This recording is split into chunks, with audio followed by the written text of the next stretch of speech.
It's your boy Jimmy Blue, Mr. All Access Elite Boxing, reporting live from Fort Worth, Texas. Listen, guys, I'm here with trainer Hector Beltran, Team Vergil Ortiz Jr. to improve 19-0, 19 knockouts. Hector, listen, man, you know, it was a hell of a night tonight. It was almost a sold-out crowd tonight, man. It was a lot of people, a lot of excitement in the air, man. Explain Vergil's performance tonight. He did okay. Thought he could have done a little bit better, but I mean, at the end of the day, he got the job done. 19-0, 19 knockouts. It's hard to knock someone out, period.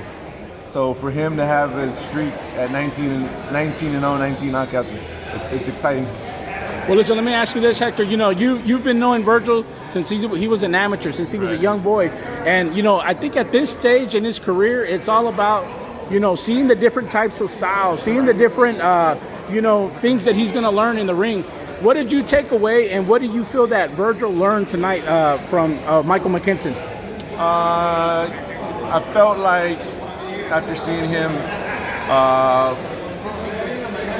how do I say this? I felt like he learned to stay true to himself. Okay. After maybe the fourth or fifth round, he started doing that, and he looked way better. I think he was maybe headhunting a little bit too much and wanted to take the guy out. Again, he's hadn't been in the ring for a full year, so he says it doesn't play part in it, but I think maybe a little bit it did. But I mean, I still think he did great. I mean, he came out with a victory and a knockout, so that's always exciting. Listen, bro, it's nothing to take away from Vergil, right? I mean, Michael Mckinson was undefeated for a reason. He came all the way from across the pond. I mean, he earned my respect. Hey, and he said, you know what? I spoke with him earlier in the week, Coach, and he told me, listen, not too many guys were willing to line up to face Vergil Ortiz, 100% knockout ratio. I'm built from a different cloth. I mean, when you hear a warrior say that, man, do you feel that he earned his stripes tonight? No, for sure. Class act Michael Mckinson came to fight. He didn't come to just, you know, lay down or whatever. He stuck to the strategy. He did well. He did in some aspects what he was supposed to do, and he's right. I mean, look, this fight was scheduled to for this date. We were supposed to fight David Evanesian. He sat on a contract for 40 days, never signed it. So, you know, that was the fight that was supposed to take place.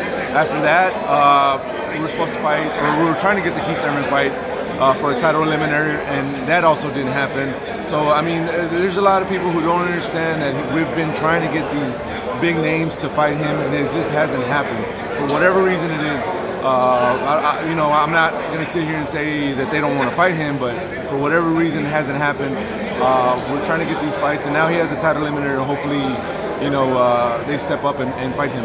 Well, you make a good point, Hector. Like I said, you guys can only control what you can control, right? Yep. And that's winning. I mean, you guys have won every single fight that has been placed in front of you guys.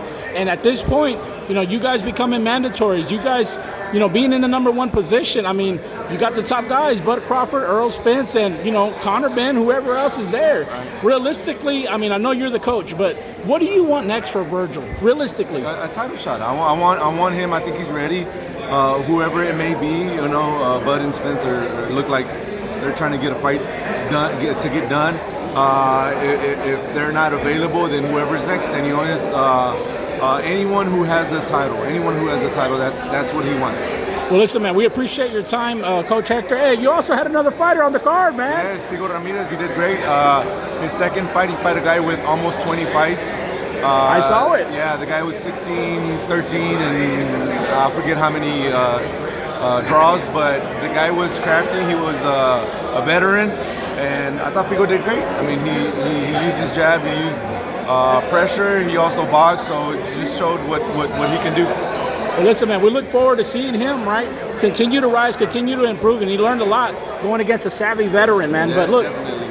We appreciate your time, man. Like I said, you're always humble, you're always gracious with your time. You know, we're here in the, you know, post-fight lobby, man. It's 1, 2 in the morning. Again, it's your boy Jimmy Blue. Any last shout-outs you want to give, Hector, to any of your friends, family that are back home and watching? Shout out to everybody in Oak Cliff, all the fans, everybody in Dallas, Grand Prairie. Just, you know, anybody who supports us and rocks with us, thank you.